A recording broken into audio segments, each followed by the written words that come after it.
کہ آج جو ایک ملاقات ہوئی ہے وزیر اعظم پاکستان کی چیف جسٹس پاکستان کے ساتھ، نیچرلی ایک ایسا اس پہ آپ سب لوگ جاننا چاہیں گے کہ اس میں کیا فیصلہ ہوا، کیا گفتگو ہوئی. تو اس بیک گراؤنڈ میں یہ میری دوستوں سے گزارش تھی اگر اسے سائلنٹ پہ کر لیں ذرا سارے لوگوں تک بات پہنچ جائے. تو آج بیک گراؤنڈ آپ کو پتہ ہے جی کہ جو ایک خط آیا سوشل میڈیا پہ اس کی گونج تھی، پھر الیکٹرانک میڈیا پہ گیا. اسلام آباد ہائی کورٹ کے معزز جج صاحبان نے سپریم کورٹ آف پاکستان کے ججز اور چیف جسٹس پاکستان کو اس چٹھی کے ذریعے کچھ اپنی شکایات ان تک پہنچائیں اور کچھ ایسے ایونٹس کا ذکر کیا جو کہ پچھلے سال سے ہے اور اس رجیم سے ہے جو اب نہیں ہیں عدالتی کوریڈورز میں، جو ہمارے پچھلے چیف جسٹس پاکستان ہیں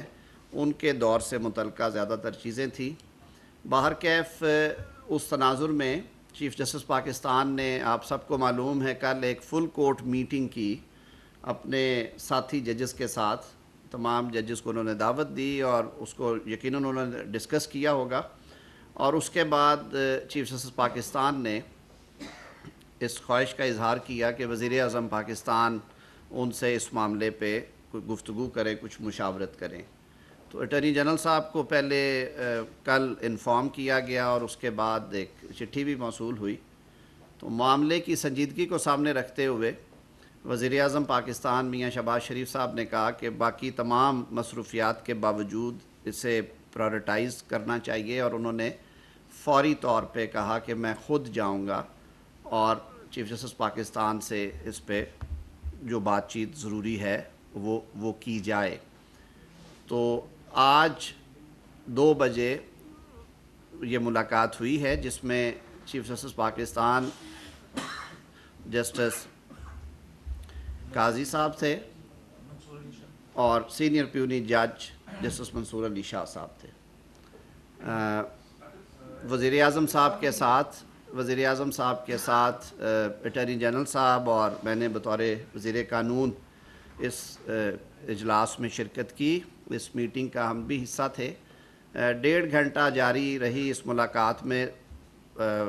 لازمی طور پہ جو آج کا ایشو تھا اس پہ گفتگو ہوئی اور اس کے علاوہ بھی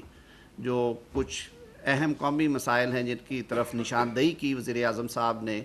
جس میں جو ہمارے فسکل میٹرز ہیں، جو ٹیکس کے کیسز ہیں، ان میں بہت زیادہ التوا اور تاخیر تھی. چیف جسٹس صاحب نے آلریڈی مہربانی کی، انہوں نے بینچز اس پہ مقرر کر دیے اور وزیر اعظم صاحب نے یہ بھی ریکویسٹ کی کہ آپ باقی صوبوں کے چیف جسٹس سے بھی کہیں کہ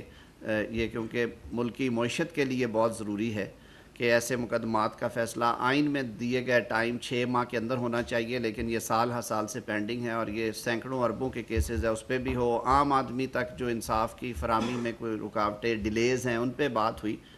اصل بات جو یہ معاملہ تھا اس پہ اس کی سنجیدگی کو سامنے رکھتے ہوئے مختلف پہلوؤں پر گفتگو کی گئی اور یہ بات بھی ہوئی کہ یہ پہلی دفعہ نہیں ہوا. اس طرح کی آوازیں پہلے بھی آتی رہی ہیں اگر آپ تاریخ میں جائیں اور جھانکیں، اور ایون ریسنٹ پاسٹ میں جو جسٹس صدیقی صاحب والا معاملہ تھا جو حال ہی میں سپریم کورٹ نے جس کا فیصلہ کیا، اور اس سے بہت پہلے بھی وزیر اعظم صاحب نے پوائنٹ بلینک یہ کہا کہ عدلیہ کی آزادی پر کسی قسم کا کوئی سمجھوتا نہیں ہوگا. اور ہم کیونکہ خود ریسیونگ اینڈ پہ رہے ہیں، انہوں نے، ان کی فیملی نے، ان کی جماعت نے خود بڑی تکلیفیں اور صعوبتیں برداشت کی ہیں اور وہ خود شکایت کنندہ رہے ہیں کہ انڈیپینڈنٹ جوڈیشری جو ہے وہ اگر ہوتی تو شاید معاملات فرق ہوتے. تو انہوں نے اس عزم کا اظہار کیا کہ پاکستان کے عوام نے انہیں مینڈیٹ دیا ہے تو وہ اپنی اس آئینی ذمہ داری سے سرخرو ہوں گے، اچھے اور احسن طریقے سے عہدہ برا ہوں گے. اور اس حوالے سے انہوں نے یہ یقین دہانی کرائی کہ حکومت کا یہ فرض ہے کہ اس معاملے کی چھان بین ہونی چاہیے اور آئندہ کے لیے، یعنی کہ فیوچر کے لیے بھی یہ انشور کیا جائے کہ اگر یہ بات یا یہ باتیں کسی حد تک درست ہیں تو فیوچر کے پوائنٹ آف ویو سے بھی مستقبل میں ایسی نوبت کبھی نہ آئے. سب سے پہلے اس معاملے کو میرے خیال میں انکوائر کرنے کی ضرورت ہے، یعنی کہ اس پہ ایک چھان بین ہونی چاہیے. تو یہ طے پایا کہ کل کابینہ کا اجلاس ہے جس میں کابینہ کا کیونکہ فیڈرل گورنمنٹ کو ریپرزینٹ کرتی ہے کابینہ، اور اختیار کابینہ کا ہے کہ وہ کمیشن آف انکوائریز ایکٹ کے تحت کمیشن اپوائنٹ کر سکے۔ تو کل یہ معاملہ وزیر اعظم صاحب کابینہ کے سامنے رکھیں گے، اور کوشش ہوگی وزیر اعظم صاحب کی کہ کوئی نیک نام غیر جانبدار کوئی ریٹائرڈ عدالتی شخصیت جو ہے انہیں ریکویسٹ کی جائے کہ وہ اس کمیشن کو ہیڈ کریں، اور وہ ان معاملات کی انکوائری کر کے قانون اور ضابطے کے مطابق اس کی رپورٹ جو ہے وہ مرتب کریں۔ ساتھ ہی ساتھ وزیر اعظم صاحب نے اس عزم کا بھی اظہار کیا اور یہ یقین دہانی بھی کرائی کہ مملکت پاکستان ایک کانسٹیٹیوشنل سکیم کے تحت ایک آئینی طریقہ کار سے چل رہی ہے، اور جس میں ادارے جو ہیں وہ اپنے اپنے دائرہ اختیار میں رہ کر اپنے امور انجام دیتے ہیں۔ وزیر اعظم نے چیف جسٹس پاکستان اور ان کے ساتھی ججز کو یہ یقین دہانی کرائی ہے کہ جو ادارہ جاتی مداخلت ہے وہ بالکل نہیں ہونی چاہیے، اور اس کے لیے جو حکومت کے جو فرائض ہیں وہ انشاءاللہ ان سے عہدہ برا ہوں گے، اور انہوں نے اس توقع کا بھی اظہار کیا اس کے ساتھ یہ کہتے ہوئے کہ جب ہم یہ کہتے ہیں کہ عدلیہ جو ہے وہ آزاد اور جانبدار ہوگی، تو پھر یہ توقع بھی رکھتے ہیں کہ جو کانسٹیٹیوشنل سکیم میں جن جن اداروں کا جو جو ڈومین اور کردار اور دائرہ اختیار ہے وہ اس سے تجاوز نہ کریں، وہ چاہے حکومت ہے غیر جانبدار، حضور غیر جانبدار،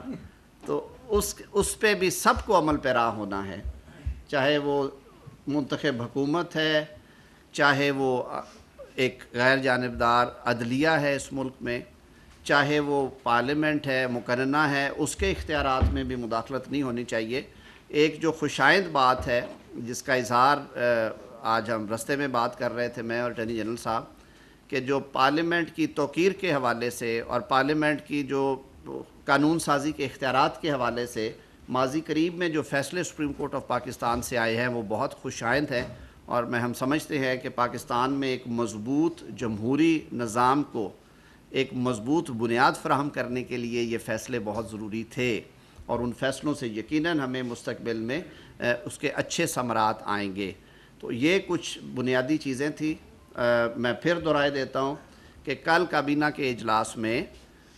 وزیر اعظم صاحب کی یہ خواہش ہے کہ وہ یہ معاملہ کابینہ میں رکھیں گے، اور کمیشن آف انکوائریز ایکٹ کے تحت کسی نیک نام اور غیر جانبدار ریٹائرڈ عدالتی شخصیت کے نام پہ کنسنسس کرنے کے بعد کمیشن آف انکوائریز ایکٹ کے تحت ان کی نامزدگی کی جائے گی، اور کمیشن کے ٹی او آرز جو ہیں وہ بھی ظاہر ہے کابینہ کا اختیار ہے، وہ مشاورت سے میں اور اٹارنی جنرل صاحب کے ذمہ یہ لگا تھا کہ ہم اس پہ کچھ بنیادی کام کریں کہ ٹی او آرز میں نہ صرف یہ کہ جو